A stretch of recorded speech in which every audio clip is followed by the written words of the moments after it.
ये 5 के जो इंडिविजुअली तुमने अरेंजमेंट की, उन 5 को मिलके तुम फिर एबीसीडी में डालो। समझा क्वेश्चन क्या बोल रहा है? 5 वर्ड्स है, हर एक वर्ड को तुम अल्फाबेटिकली चेंज करोगे, मतलब वर्ड का मीनिंग ही उड़ जाएगा, कुछ इलॉजिकल वर्ड ही बनेगा, ठीक है? ऐसा 5 का किया, फिर इन 5 को तुम अल्फाबेटिकल ऑर्डर में डालो। समझा? इसके बाद which word would be in the middle, ये 5 के बीच में कौन सा वर्ड आएगा? क्वेश्चन समझा क्या है? अल्फाबेटिकली क्या होएगा? Road will turn out to be A D O R, ये एक हो गया। नेक्स्ट क्या है? Def, A D E F, correct. Next है कोड, अब ऐसे CDO, C कोड है ना, सो इसका क्या रहेगा? C D E O। Next क्या है? लैब, इसका क्या है? A C A L, and next me, double E M P। समझा हमने क्या किया? This is what the question wanted us to do first. Individually हर एक को हम अल्फाबेटिकल ऑर्डर में डालेंगे, ठीक है? फिर इसमें से ये 5 को हम अल्फाबेटिकल ऑर्डर में डालेंगे, अभी कंबाइंड वे। समझा? सो नाउ कैसे स्टार्ट करेंगे? ए से। डेफिनेटली ए हमारे पास 3 है, तो हम नेक्स्ट अल्फाबेट पे जाएंगे। इधर 2 डी है और इधर सी है। Now C comes before D, so definitely lack becomes the first word in the order. फिर डी के 2 है, तो थर्ड अल्फाबेट देखो, इधर ओ है और इधर ई है, E, so def is the second and road is the third. आगे करो भी मत, क्योंकि अपने को मिडल ही पूछा है, टाइम बचा, तो आंसर इज रोड। समझा? Preferred pairs of letters of words are there in the word creative, which have as many letters between them as in the alphabet. Again, take 5 seconds, understand, then I will explain. How many pairs of letters are there in the word creative, which have as many letters between them from both sides as in the alphabet?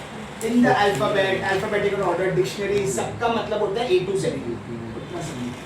अभी सोचो कि question, अभी 2 letters जोड़ी लेनी है, pen 2 letters लेनी है जिनका इस वर्ड में जितना डिफरेंस है और इंग्लिश अल्फाबेट के ऑर्डर में जितना डिफरेंस है वो सेम।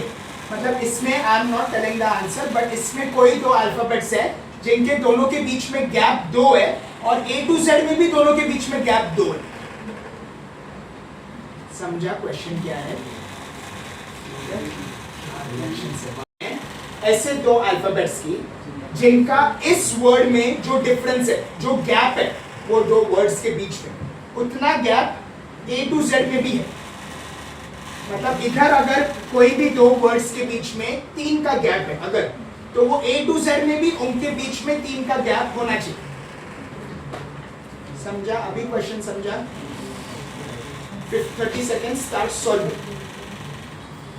इसके लिए क्या करना पड़ेगा? पहला तो मैं हिंट दे देता हूँ, फिर सिखाऊंगा ऑब्वियसली।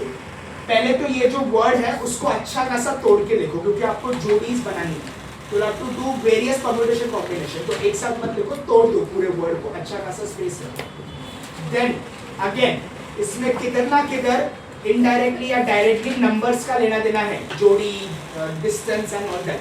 मतलब अल्फाबेट टेस्ट लगेगा, अल्फाबेट का जो टेबल मैंने बनाया दिया वो लगे, ठीक है? 2 हिंट दिए। Now start working, you have 30 seconds. Now I am giving it, इससे होपफुली आंसर बेटर हो। कौन सा पकड़ना है कौन सा नहीं वो समझना इंपॉर्टेंट है। हमने जो लास्ट लेक्चर में देखा था 3, 4, हाफ और ऑल दैट, जिसमें पकड़ना है किसको नहीं पकड़ना है, इसमें भी वो इम्पोर्टेंट है। देखो कि गैप में किसको पकड़ना होता है किसको नहीं।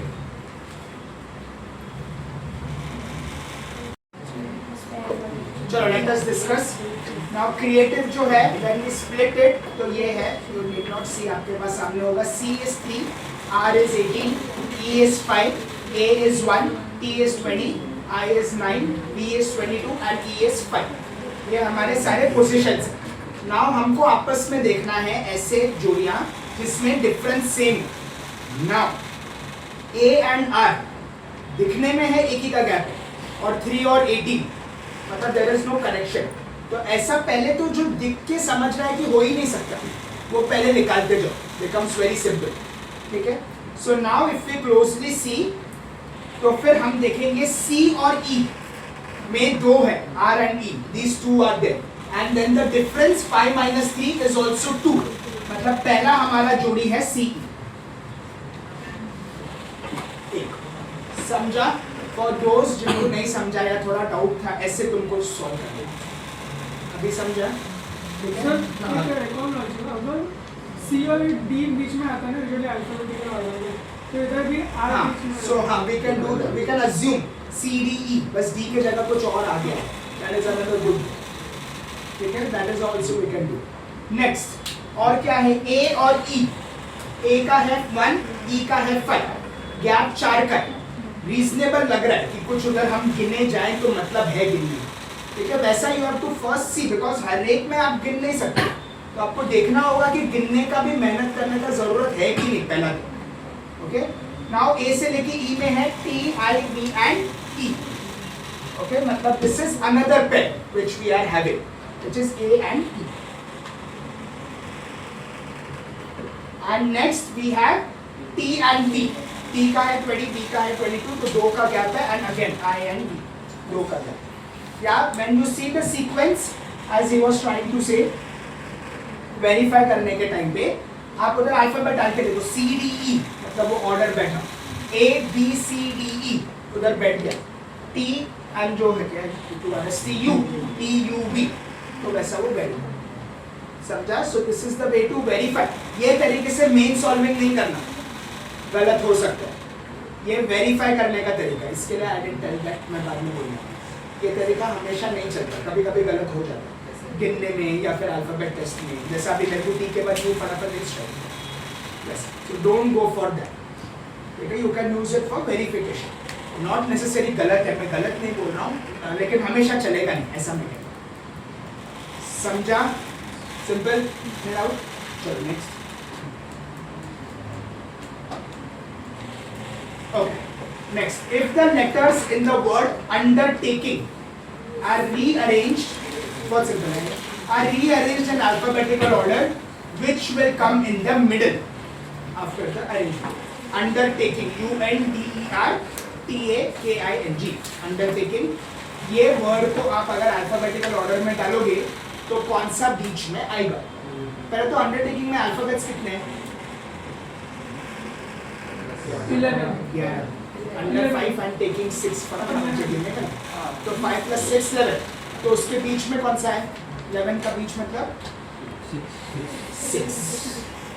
ओके, तो मतलब अब जब उसको अरेंज करोगे तो फिर जो 6th वाला रहेगा लिख देना, 7 8 9 लिखने को मत जाना, टाइम बचेगा, बाद में करना वेरिफिकेशन के लिए, जरूरी है, मैं अभी के लिए बोल। सो अंडरटेकिंग में आपको डायरेक्टली 6 नहीं गिनना है, इतना आसान नहीं है।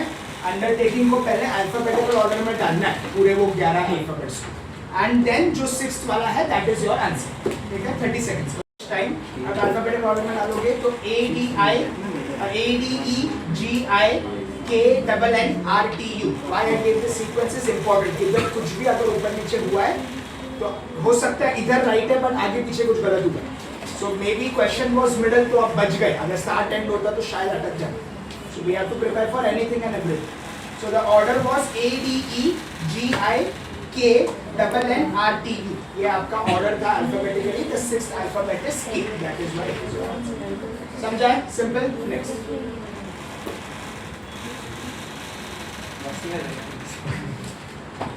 Now, ध्यान दो. Now this is another different type of question. Okay, ये अलग-अलग टाइप है सिमिलर, करना सेम ही है, बस एक एक स्टेप सबके अलग है, लेकिन है बहुत similar. Position of how many letters will remain unchanged if each of the letters in the word forget is arranged in alphabetical from left right, वो तो अंडरस्टैंड। ठीक है, अगर आप ध्यान दो, क्वेश्चन बोल रहा है अगर आप फॉरगेट वर्ड को अल्फाबेटिकल ऑर्डर में डालोगे A to Z में, तो कौन सा लेटर का पोजीशन चेंज नहीं होएगा? जो फॉरगेट में भी फॉर एग्जांपल पहले पोजीशन में था और अल्फाबेटिकल ऑर्डर में भी फर्स्ट पोजीशन पे आया, ऐसे कितने अल्फाबेट्स हैं वो आपको पता है। ओके, सिंपल क्वेश्चन समझा क्या है? 30 second. 1 alphabet T, correct. Forget को आप डालोगे तो EFGORT, मतलब टी फॉरगेट में लास्ट था, इसमें भी लास्ट था, तो the order remains unchanged. Simple. Next सब बहुत छोटे छोटे, तो मैं जल्दी नहीं छोटा आई नॉट काउंट कितने क्वेश्चन है, सब बहुत simple. Each consonant in the word Tendulkar is replaced by the, हाँ ये थोड़ा अलग है। ईच कंसोनेंट, कंसोनेंट क्या होता है? वॉवेल नहीं होता। वॉवेल में होता है, मतलब वॉवेल कौन से होते हैं?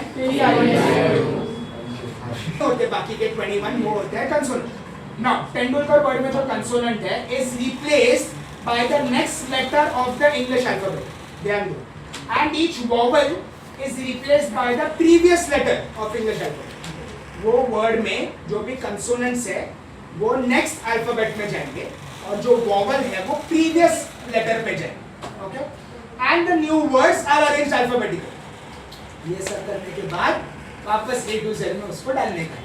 ओके, which of the, अभी ध्यान दो क्वेश्चन और भी, which of the following will be 7th from the left end? Left end बोला तो वाह, मतलब नॉर्मल, मेरे को लेफ्ट एंड ना, left end to set normal वाला, समझा? कभी कभी उल्टा भी आता है, इसके लिए संभाल के। ओके, तो आई रिपीट, तेंदुलकर वर्ड है, हर कंसोनेंट को आगे वाला डालना है, वॉवल को पीछे वाला डालना है, देन जो वर्ड बना उसको अल्फाबेटिकल ऑर्डर में डालना, एंड देन उसमें कौन सा 7th लेटर है वो तुमको बताना। थोड़ा लेंथी है बहुत सिंपल, जो अभी तक किया वो सब एक साथ आ गया, बाकी है कुछ अलग, समझा? अल्फाबेट टेस्ट सामने रखो, क्योंकि ABCD आता है तो भी मिस्टेक हो सकता है। लेट अस डिस्कस तेंदुलकर, पहला T है, दैट इज अ कंसोनेंट, तो आगे वाला अल्फाबेट आएगा व्हिच इज U। देन बाद में E है, E इज अ वॉवेल, तो उसके पीछे वाला आएगा that is D। Then N है कंसोनेंट, उसके आगे वाला which is O। Then D again a consonant, तो हम लोग आएंगे आगे वाला which is E। Then U it is a vowel, तो पीछे वाला which is T। L consonant will go to the next M। K consonant आगे वाला L। A vowel, now ध्यान दो, A के पीछे जाना है will go to Z। ये मैंने बातों बातों में बोला था in the first half and second half वाला, जो थर्ड हमने सॉल्व एग्जाम्पल देखा, ठीक है, उसमें तो हमेशा ऐसा ही है, ए के बाद पीछे जाना है तो जेड में जाओ, जेड के आगे जाना है तो ए में जाओ, वो cycle flows. Okay, next R के आगे है एस, देन ये U D O E P M L Z S, इसको हमने अल्फाबेटिकल ऑर्डर में डाला which turned out to be D E L M O S T U Z. Why I am reading this is not for wasting my time and energy, it is for you to confirm कि बराबर जा रहा है कि नहीं। And then इसमें हमने देखा 7th letter which is the alphabet T। That is how your answer समझा? सर ये डायरेक्ट किया तो मार्क्स जाएंगे। तेंदुलकर को अगर अल्फाबेटिकली अरेंज किया तो भी मैं आंसर डेमोन्स्ट्रेट किया नहीं, बट ये तुक्का हो सकता है, हमेशा नहीं। समझा? Simple, done. आज का सब क्लियर है? Now more than half is done, इसके लिए I am stopping for now। I want you to try जो हमने किए वो बीच में जो है, एक सेकंड, बीच में जो है वो वाले थोड़े अलग है, ठीक है, उसको मैं सिंप्लीफाई करके लेके आके देता हूँ, आपके लेवल पे लेके आता हूँ, ठीक है, then we'll do the 3 4 जो भी है। ओके, तो वो मत टच करो अभी के लिए, आगे के सारे देखो। समझा? सिंपल, चलो डन फॉर टुडे।